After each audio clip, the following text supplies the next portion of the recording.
Nous sommes de retour sur le plateau de la Chine. Je sais que certains vont dire ça. Maintenant, nous sommes de retour pour vous parler encore du business de la Chine. Mais cette vidéo sera très concrète parce qu'on a récupéré vos questions sous les vidéos précédentes. Et il y a une question qui revient. Mais comment trouver des fournisseurs en Chine? Vous n'êtes pas en Chine. Vous n'êtes jamais parti en Chine. Vous ne parlez pas chinois. Donc, c'est une question légitime à laquelle nous allons essayer de répondre dans cette question. Dans cette vidéo plutôt. Donc, on va pas passer par 4 chemins. Quelqu'un qui se lance, bien qui veut se lancer dans le business avec la Chine, comment, depuis Abidjan, Lomé, Paris, Montréal ou New York, comment il fait pour trouver des fournisseurs en Chine? Merci Jean-Yves. Et je pense que c'est l'une des questions qui revient le plus aussi lorsqu'on parle du business avec la Chine. Et je pense aujourd'hui que la première étape... On des listes de fournisseurs. On en parlera après. On parlera des listes de fournisseurs après. Mais effectivement, nous avons, avec Augustin, sur les 10 dernières années quand même, un bon catalogue de fournisseurs vérifiés, validés par nos soins et validés aussi même par le gouvernement chinois parce que c'est des fournisseurs aussi qu'on a pu obtenir via des sources officielles validées par le gouvernement. Mais c'est pas de ça qu'on va parler au début. On va d'abord parler... Parce que je veux vraiment que l'information soit démocratisée. Certains même, peut-être quand on parle de fournisseurs, ils savent pas c'est quoi le fournisseur. Non, mais je te dis, effectivement, oui, c'est vrai. C'est vrai. Nous, on s'est dit, on parle comme ça. C'est quoi le fournisseur ici? Les amis, ici, lorsque vous allez acheter, par exemple, dans un restaurant, à manger, ce restaurant est votre fournisseur, il vous fournit quelque chose. Voilà. D'accord? Il vous fournit quelque chose contre une rémunération, contre de l'argent, contre un échange, peu importe, mais il y a un échange commercial. C'est ça un fournisseur finalement. C'est quelqu'un qui vous fournit quelque chose et vous êtes dans une position de client. Donc c'est ça finalement un fournisseur. D'accord? Et lorsqu'on parle de business avec la Chine, le fournisseur c'est qui? C'est les entreprises, les usines chinoises qui sont les fournisseurs. C'est les vendeurs peut-être dans les marchés chinois. Donc c'est ça le fournisseur. C'est ce mot-là que je voulais, le vendeur. Parce que beaucoup de gens savent c'est quoi, ils savent c'est quoi un vendeur, mais ils ne savent pas c'est quoi un fournisseur. Parce que fournisseur c'est comptabilité. C'est ça. Donc il faut dire la vérité, le vendeur c'est lui qu'on appelle le fournisseur. Donc quelqu'un veut acheter chez vous, comment vous faites maintenant pour trouver le vendeur de cette chose-là? Et c'est ce qu'on appelle le sourcing. Le sourcing. Aller à la source. Aller à la source de produit. Le vendeur. Le quoi? Aller à la source. Non, le sourcing. Le sourcing, oui. Voilà, le sourcing. Donc, simplement, le sourcing, c'est aller à la source pour trouver le vendeur d'un produit. Donc, chercher qui vend quoi. Parce qu'il y a 7 millions de vendeurs des usines. Hein. Il y en a 7 millions en Chine. Donc, parmi les 7 millions d'usines, vous devez trouver, c'est comme trouver une aiguille dans un bord de foin. Il faut trouver lequel correspond et qui vend le produit exact que tu veux. Et c'est toute la problématique. C'est même, je pense, qu'à 90%, tu as déjà gagné de l'argent avec la Chine. Du coup, comment on fait concrètement? Comment ne pas se faire arnaquer? Comment ne pas tomber sur des fournisseurs véreux? Aujourd'hui, lorsqu'on parle de sourcing, lorsqu'on va aller trouver des vendeurs /fournisseurs, il y a des plateformes qui existent aujourd'hui. D'accord. Et je pense que l'une des plateformes que tout le monde connaît à peu près, c'est Alibaba. Donc Alibaba, c'est une plateforme de sourcing, c'est une plateforme, oui, des vendeurs. Mais sur Alibaba, il y a tellement de choses. Comment exactement, il y a pas mal de catégories, etc. sur Alibaba. Et pour les débutants, pour tous les débutants, nous on recommande d'abord d'aller sur Alibaba. Parce qu'aujourd'hui, c'est une plateforme qui est aussi en français aujourd'hui. Même si la communication avec les fournisseurs vont être en anglais, grâce à l'intelligence artificielle, aujourd'hui, il y a des traductions automatiques. Donc, vous pouvez communiquer avec un fournisseur sur la plateforme Alibaba en français. Lui, il va le recevoir en chinois de l'autre côté. Il peut vous écrire en chinois, vous allez le recevoir en français. Donc, il y a pas mal de choses et c'est la plateforme la plus utilisée au monde pour trouver des vendeurs de vos produits. Maintenant, tu as souligné quelque chose, et Augustin aussi l'a dit, il y a 7 millions d'usines en Chine. Comment faire pour trouver le meilleur? Comment faire pour trouver la meilleure usine qui a le meilleur prix, la meilleure qualité, donc le bon rapport qualité-prix, et qui répond aussi à la problématique de nos pays. Parce que quelque chose qui marche aux États-Unis ne doit pas forcément marcher à Abidjan. Et c'est ça toute la problématique. Et c'est en réussissant ça que tu fais 99% même du boulot. Parce que souvent, tu le sais, dans le commerce, on dit le profit se fait à l'achat. C'est ça. Et non à la vente. C'est à l'achat que tu fais du profit. D'accord. Donc, toute la problématique aujourd'hui, lorsqu'on va sur les plateformes de sourcing, c'est d'utiliser des critères de recherche. Donc, au début, ça peut être, tu ne connais peut-être pas bien le produit, ça peut être une image de produit que tu peux mettre sur la plateforme et il te sortira tous les produits similaires ou les produits qui sont exactement comme ça, plus des fournisseurs. On a des critères aussi de recherche de ces fournisseurs. C'est-à-dire, par exemple, Alibaba va te permettre de sélectionner la région. Parce que la Chine, et c'est ça qui est même très bien en Chine, c'est que les villes et les régions sont spécialisées. Par exemple, si tu veux des camions, tu vas pas à Canton ou Guangzhou, comme les gens disent. Tu vas au nord. Donc, tu sais que, si je veux des camions, je dois aller regarder dans les provinces du nord de la Chine, des trucs comme ça. Donc, il y a déjà ces structures-là où tu peux déjà sélectionner. Deuxième niveau aussi, c'est de voir les critères ou les badges que ces fournisseurs ont. C'est-à-dire, AliExpress, par rapport à l'ancienneté d'un fournisseur, par rapport au nombre de transactions, par rapport aux qualités de produits, à la qualité de produits qu'il a, par rapport à plein de critères, Alibaba plutôt, va les classifier pour te dire, ça, c'est le meilleur fournisseur de ce type de produit-là. Il y a aussi les assurances. Quelles sont les assurances que le fournisseur donne, par exemple? C'est-à-dire, est-ce que si j'ai un problème, Alibaba plutôt peut résoudre mon problème avec ce fournisseur? Est-ce qu'il peut me rembourser avec ce fournisseur? Donc, il y a pas mal de choses que les gars ont mis en place dans ce sens-là. On ne va pas sur Alibaba au hasard. Voilà. Ouais, c'est ce que je vois là. Là, j'ai envie de taper Alibaba, mais si je tape, je sens qu'il y a trop d'informations, il y a trop de choses. En gros, il y a des gens qui font ce truc-là. Là, on va dire les vérités. Il y a des gens qui viennent et ils te balancent un camion. La photo d'un camion, ils te disent, je l'ai vu sur Alibaba, il est à $3,000. Trouve-moi ce même camion. Je dis, mais écoute, tu ne vois pas juste une image et le prix. Et tu vas dire que oui, là, je viens de choisir le camion à 3 000, quoi. Le camion qui coûte 2 millions.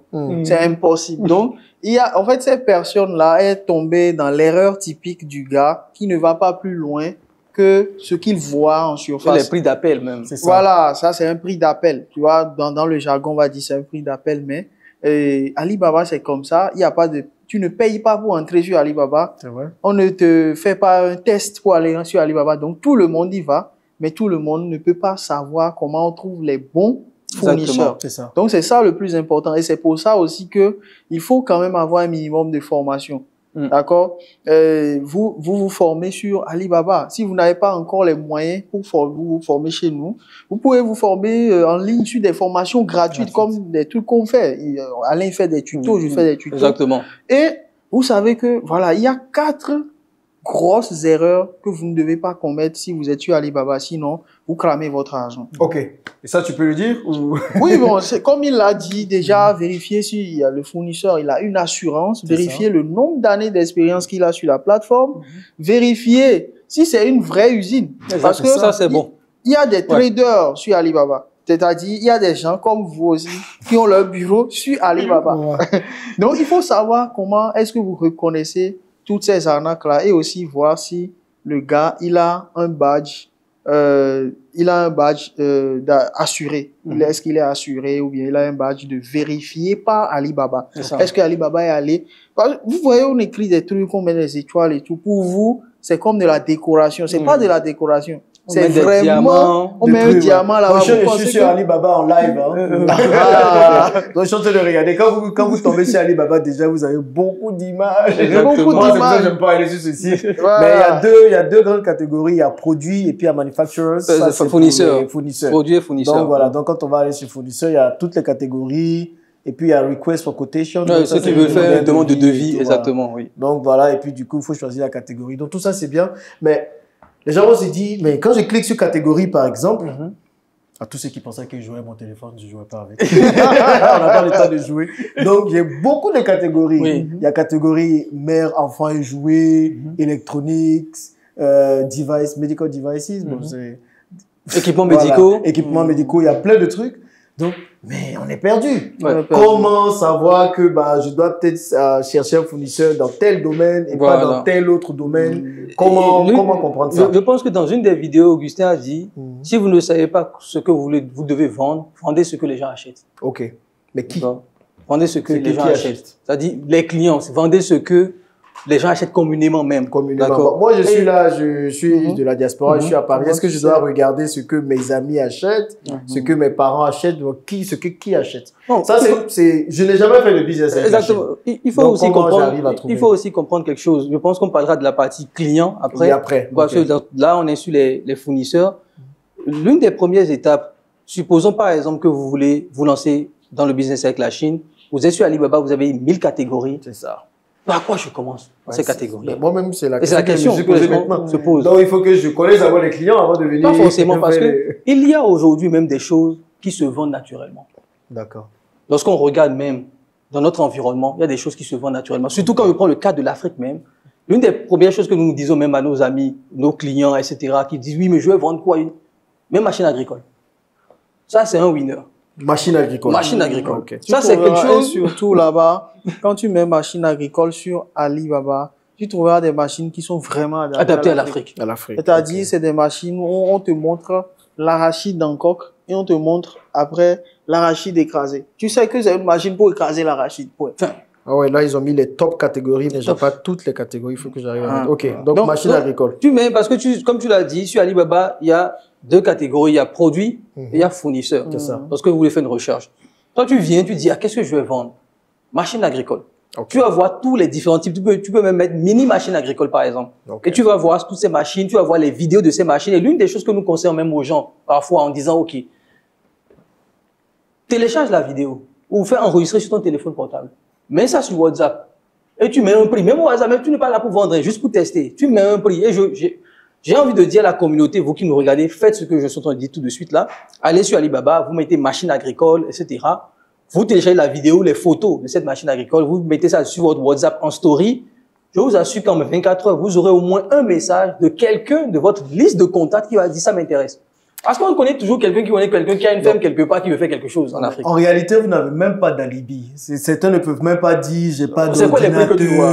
Voilà. Quelqu'un ne peut même... En plus, Alibaba va plus loin. Il vous même les prix en France, c'est pas. En France, c'est pas. C'est pas les prix que tu vois. Les prix sont en France, c'est pas. Je vois des machines à 200 000. 200 000. À 29 000. Il y a d'autres qui vont un peu plus loin à 6 millions. À 6 millions. Donc, même à partir du téléphone, vous pouvez commencer à sourcer. Exactement. Donc, tu avais raison en disant, pour se lancer, on a besoin d'un téléphone et d'une connexion Internet. C'est que en Afrique, 90% des gens ont. Aujourd'hui, on a la connexion Internet, franchement. Vous n'avez plus d'alibi, les gars. Vous n'avez, je viens de le faire. Et donc, du coup, toi, ce que tu conseilles, c'est de voir une machine, d'enregistrer la vidéo, de mettre sur les réseaux. Je me dis, bon, et même pas sur les réseaux, sur votre WhatsApp. Sur le WhatsApp, tranquillement. Et vous allez voir qu'il y a forcément quelqu'un. Il y a plein de choses, je vous dis, il y a plein de choses. Les coques de téléphone. Les incassables des téléphones portables. En Chine, on les a à combien? 20 francs CFA, 25 francs CFA. D'accord. 25 francs CFA, 30 francs CFA, les incassables de téléphone. Ça se vend à combien ici? 1000 francs. 1000 francs minimum. C'est déjà quelque chose. C'est déjà quelque chose. Tu vois, 300. D'accord, c'est déjà quelque chose. Voilà, ça c'est 6 coques. C'est les coques, 300 francs. 50 francs la coque. Pour la coque. Sinon, on va avoir 50 francs. Ça se vend à combien une coque de téléphone ici? 1000 francs, 1500. 1000 francs, 1500. Ça se vend. Tu as des bonnes coques à 400 francs. combien ici? Ok. Donc voilà. c'est simple. Donc du coup là, c'est comme ça qu'on source aussi simplement. C'est aussi simple. Et ensuite quand même il y a des pièges. Non mais c'est là les pièges qu'on a parlé, des erreurs qu'il faut pas faire. Donc quand on fait pas ces erreurs là. Exactement, parce que Augustin a souligné un point très important, la différence entre les entreprises de trading qui sont des intermédiaires aussi comme nous, mais qui créent leur compte sur Alibaba et qui peuvent sourcer aussi et gagner des commissions, et les usines elles-mêmes. Ok, maintenant là, dites-nous, répétez un peu comment faire pour différencier les entreprises de trading. Tu veux qu'on dise tout ici? Non, non. Donc ça, vous en parlez dans la, si vous en parlez dans la formation, c'est le droit. Ok, bah n'en parlez pas alors. C'est bon, moi, je vais vous donner le maximum. On est avec toi. On va le dire. Tu vas nous menacer après. Le max, c'est le vrai, c'est de, quand vous allez sur Alibaba, vérifier déjà. Il y a plein de petits détails.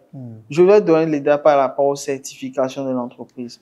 Il y a quand vous cliquez sur le produit, ils ont une page produit. Vous défilez la page produit. Je fais ça en même temps que vous parlez. Voilà. Ça, ouais. Donc, vous défilez la page produit. Vous allez voir que est-ce que l'entreprise déjà a des certifications? Est-ce qu'ils sont certifiés? Vous allez voir, ils mettent les photos de leur certification. Ouais. Mais même avant d'aller jusqu'aux certifications, le nom simple peut vous parler. Exactement. Le nom des entreprises chinoises est très particulier, très... En fait, tous les noms se ressemblent. Ils ont une nomenclature au niveau des noms des entreprises voilà. chinoises. Oui. Okay. C'est-à-dire que dans le nom d'une entreprise, le nom des entreprises chinoises commence toujours par la ville de l'entreprise. Donc ici, par exemple, c'est la compagnie des investisseurs africains. Ça va être Abidjan, compagnie des investisseurs africains, .SARL. Donc là, j'ai Shenzhen. Shenzhen, voilà, c'est la ville. Shenzhen, voilà. J'ai Guangzhou, Saiboro, Electro. Voilà, tu vois, il y a une nomenclature. Lis le nom, on va décortiquer ensemble le nom. So, il y a Guangzou. Oui. Saiboro, électronique, technical, santé. Attends, voilà, santé. Technical, est-ce que tu as vu trading dedans? Il y a LTD à la fin. LTD, c'est SARL, il n'y a pas de trading. Oui, mais en fait, en Chine, souvent, les intermédiaires, ils mettent trading. Ok. Ils mettent trading. Eux, ils savent pour se différencier, mais toi qui ne connais pas. Toi, tu sais pas. Toi, tu te dis, c'est un fournisseur qui arrive à... Parce que les traders, qu'est-ce qu'ils font? Quand tu descends, tu cliques sur leur certification, tu verras que c'est pas leur nom qui est sur la certification. C'est le nom de plusieurs usines. D'accord. Donc, tu vois qu'en réalité, c'est pas, si tu avais une usine, c'était toi qui seras certifié. Mais c'est la certification appartient à une autre usine. À partir du moment où tu sais que c'est pas son produit à lui, mais il vend des produits d'autres personnes. Mais Alibaba donne quand même pas mal d'informations. Oui, beaucoup d'informations. La date d'enregistrement de la compagnie. Et tout ça, c'est toujours vrai? Toujours vrai, oui. Donc ça, c'est tout vérifié par Alibaba. Toujours vérifié, voilà. Donc, tu auras aussi les vidéos de l'usine pour savoir, par exemple, pour faire la différence. Est-ce que on a des vidéos de l'usine pour montrer l'usine, même les employés de l'usine, comment ça se passe? Donc, il y a tout ça qu'on regarde nous-mêmes, qu'on enseigne dans la formation pour que les gens puissent savoir quelle est la différence entre les entreprises, les usines elles-mêmes, les compagnies de trading et parfois aussi les groupes. Parce qu'il y a aussi des groupes, par exemple. Et tu vas voir souvent, ils vont mettre point Inc. Des trucs comme ça. Voilà. Donc, il y a des groupes aussi qui sont là. Et ces groupes peuvent avoir plusieurs usines. Et il y a aussi un truc à l'intérieur. Tout ça, c'est à savoir. Voilà. C'est pour ça que je disais, c'est vrai que c'est pas compliqué. Il y a beaucoup d'informations, beaucoup de choses, des petites subtilités à comprendre. Et il y a aussi un truc aussi, c'est que quand vous avez une usine, vous êtes fiers. Donc, les Chinois, ce que j'ai constaté, moi, sur Alibaba, là, c'est qu'un Chinois qui a une usine, il met toujours Factory dans le nom. Alors que les traders, ils n'osent pas écrire Factory. Ils sont pas des Factory, les gars. Donc, faudrait pas que les gens viennent me dire, ah, toi, tu es un menteur, mais toutes les usines que je connais, quand tu vois dans leur nom, ils vont te mettre Production. Factory. En tout cas, un truc qui correspond au fait, qui produit. Donc, on te dit, we are not trading company. Tu t'écris ça. On n'est pas not trading company. On est là, parce que ça devient une sorte de gage de confiance. On est l'usine même. C'est nous qui fabriquons ce produit. Parce que l'idée de faire du business avec la Chine, c'est de couper le maximum les intermédiaires et d'aller à la source. Et c'est comme ça qu'on se fait de l'argent, qu'on peut dire, bon, on prend 5 à 10% de commission. Dès qu'il commence à avoir beaucoup d'intermédiaires, ça devient cher. Augmente et ça devient cher. Et ça devient plus pertinent. Mais j'ai pris mon téléphone expressement pour vous montrer la facilité avec laquelle vous pouvez faire ce que Alain et Augustin sont en train de dire. Les amis, moi, je ne veux pas qu'en 2025, que vous soyez encore là à vous chercher des alibis. Ok, certains me disent, mais on n'a pas l'argent pour acheter la formation. Vous savez, Alain, il partage énormément d'informations sur ses pages déjà, sans même besoin de prendre des formations parce qu'il a la volonté de partager. Augustin aussi, c'est pareil.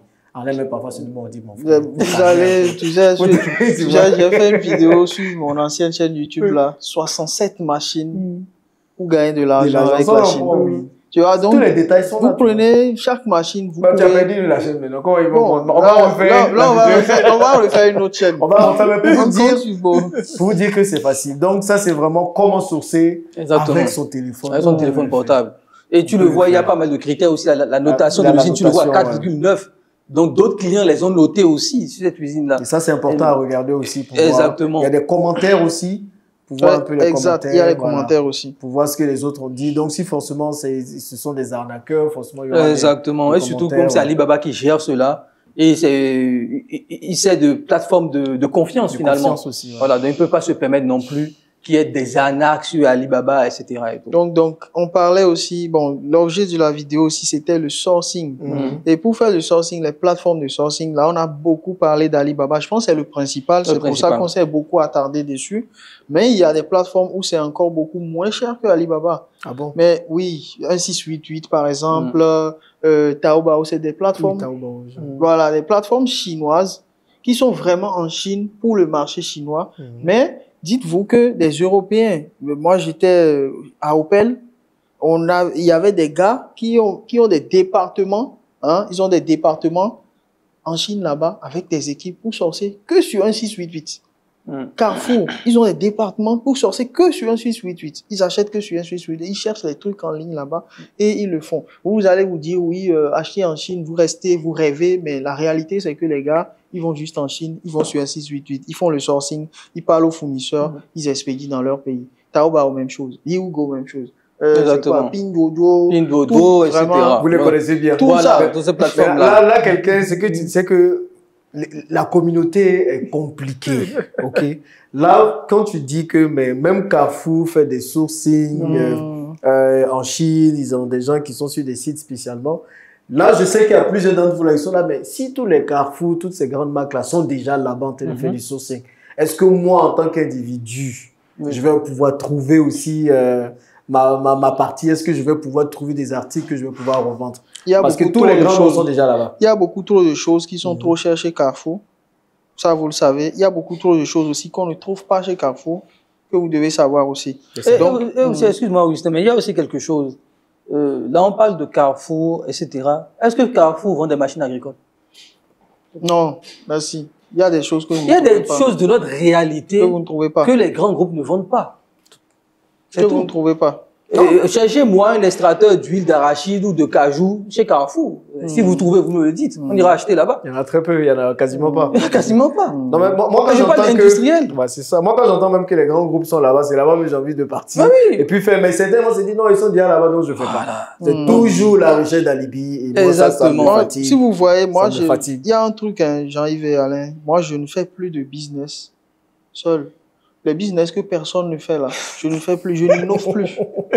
Mais tu as raison, c'est compliqué. Parce que quand tu découvres la Chine, tu comprends que innover c'est très dangereux. C'est ça. Mais c'est quand tu as déjà compris un business, tu sais, par exemple, tu as tellement fait des vidéos sur des vidéos. C'est pour ça que quand quelqu'un me dit, oui, moi, si je veux faire des vidéos, je dis non, fais des vidéos d'abord. Fais des vidéos. Plein de vidéos. Et c'est en regardant ce que tu avais déjà fait que tu te dis, mais j'aurais pu dire ça, j'aurais pu parler comme ça, j'aurais pu parler comme ça. Donc, la réalité, c'est que n'allez pas dans des domaines où personne n'est. Réinventez pas la roue. Oui, parce que c'est à vous. C'est ce que beaucoup cherchent. C'est pour ça ils traînent, ils procrastinent. Chacun veut l'idée révolutionnaire. Et c'est l'une des choses qui, moi, je pense, freinent beaucoup les pays africains. Et il y a ce truc, non, on veut pas faire comme les Chinois. On veut pas comme les Chinois copient. Copier. Copier, les amis. C'est ça qui marche d'abord. Ok. Copier. Est-ce qu'il y a d'autres choses à savoir sur le sourcing du coup? Voilà, c'était tellement simple. Moi, je pense que c'est bon. Voilà, donc le sourcing aussi, si vous savez, parce que on pense toujours à tous ceux-là qui n'ont pas cette habitude-là du téléphone, de ces choses-là. Si vous pouvez aller au marché en Chine, il y a par exemple en Chine, en fait l'avantage de la Chine, c'est que vous pouvez prendre tout Yopougon et en faire un marché. C'est ce qu'ils font là-bas. Donc, vous prenez, par exemple, tout un immeuble de 18 étages et c'est un marché spécialisé uniquement que sur l'électronique. Voilà. Vous avez toute l'électronique là-bas. C'est comme Dachâteau, là. Vous allez à Dachâteau en Chine. Il y a tout ce qui est électronique là-bas. C'est dans un grand immeuble comme ça de 5 étages où tous les gars sont là-bas.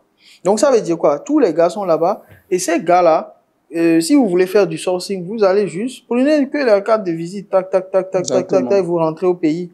Quelqu'un vous dit, je veux caméra, bam. Je veux téléphone. Mais ça nécessite de se déplacer quand même. Ça nécessite de se déplacer. Alibaba est plus simple. Alors Alibaba est plus simple. Et aussi, si vous dites que c'est pas simple pour vous, on vous donne encore. on a tout à l'heure parlé des plateformes chinoises qui existent et tout, parce que c'est quelque chose qui va revenir dans les commentaires. Est-ce qu'on peut sourcer soi-même alors qu'on ne parle pas chinois? Parce que c'est des plateformes qui sont en chinois.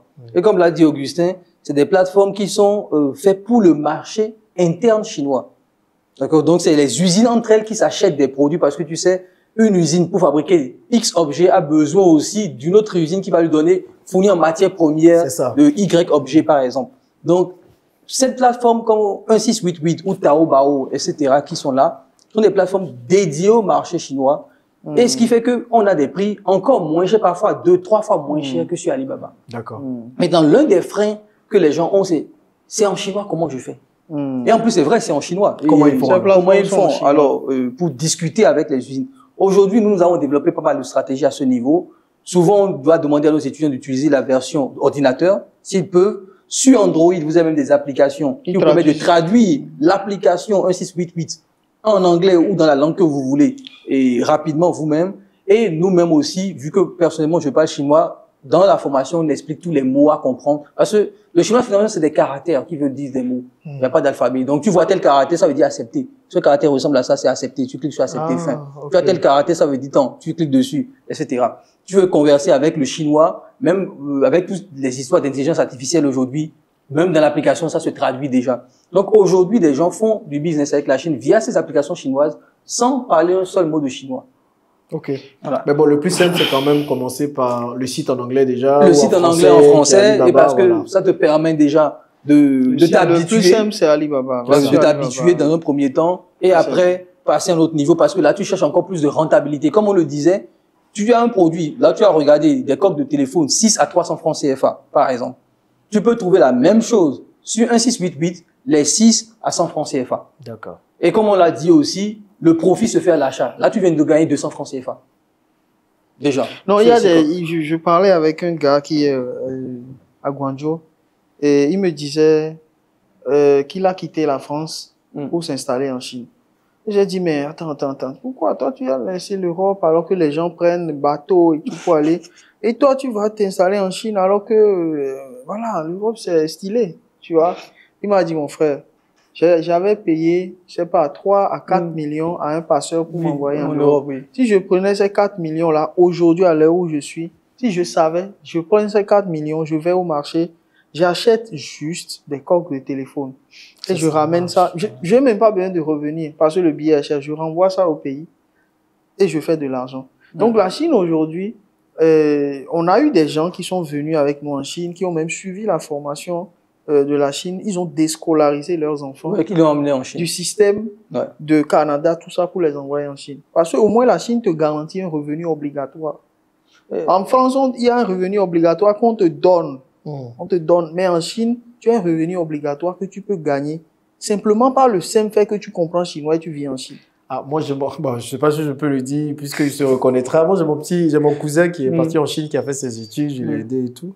Il est sorti juste parce qu'il parle chinois, il est déjà 1 million de francs CFA de salaire en Côte d'Ivoire. Ah, Côte d'Ivoire. En Côte d'Ivoire. Juste parce qu'il parle chinois. Donc, tous les Chinois qui viennent pour les grands travaux ici, forcément, il fait l'interprétation. Exactement. Donc, vous imaginez connaître une langue seulement. Ce que ça peut vous donner comme porte ouverte. Et forcément, comme ce sont des hommes d'affaires, donc il entend parler de toutes les affaires, de toutes les opportunités. À chaque fois, il m'appelle, il y a cette opportunité. Est-ce que tu veux pas? En tout cas, bon, bref. On va pas parler de tout, on parle du sourcing. Donc, moi, j'ai vu que c'est très simple. Et je pense que ça doit être aussi très simple pour vous. Donc, commencez à vous exercer. Allez sur Alibaba.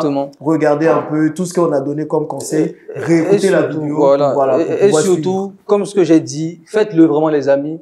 Allez sur Alibaba. Vous avez vu, coque de téléphone 6.